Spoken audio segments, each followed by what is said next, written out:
sense micro, tu. Ja ho sé, estic pensant com començo, perquè... Jo soc l'Oriol Escursell, vinc del món del circ i del món de la dansa, però ja fa uns quants anys que m'estava dedicant més al tema de la gestió cultural. Jo sóc la Magda Puig Torres, jo vinc del món de les arts visuals i les arts escèniques. Posem la de l'Alicia allà.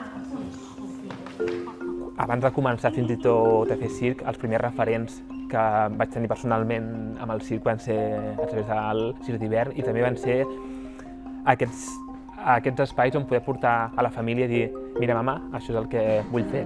I, per tant, rebre aquest encàrrec després de 20 anys, potser, també és un repte molt gran i amb molt de respecte. I ens havien dit, ostres, vosaltres dos treballaríeu molt bé junts perquè sou de la mateixa manera, no?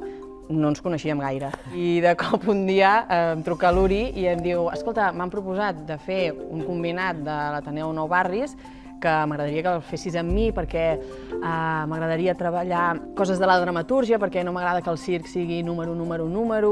I sí, ens vam posar a treballar i la veritat és que vam treballar molt bé juntes. Això, L'altre dia fumant-se un cigar. Sí. Tots dos hem tingut en algun moment algun passat molt lligat a la tradició, també venim de llocs petits i tal, i vam dir, ostres, per què no comencem a treballar a partir d'aquest concepte?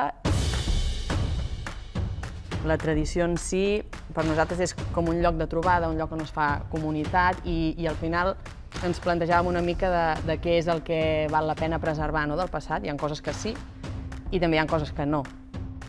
En aquesta època actual on el ritual queda molt lluny, on la presencialitat queda molt lluny, al final les coses tradicionals són com un àgora on la gent es troba i on al final és una mica revolucionari en el món d'avui.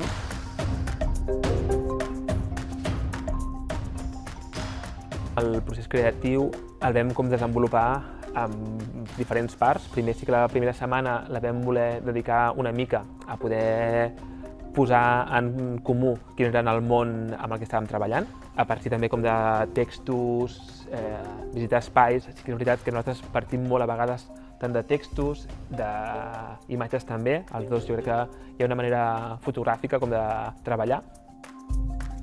L'equip artístic d'aquest any són la Sílvia, que fa màstil, el Juanca, que és verticalista, el Mateo, que fa trapezi Washington, la Maia, que és trapezista, i l'Alicia, que fa acrodansa.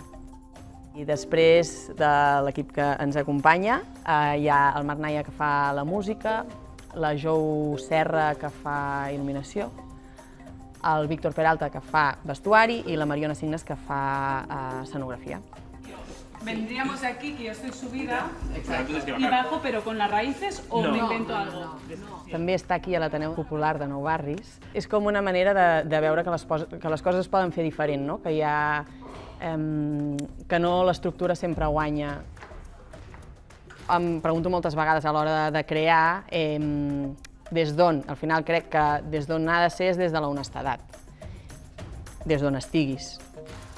Des del lloc que ens agradaria veure nosaltres com a espectadors,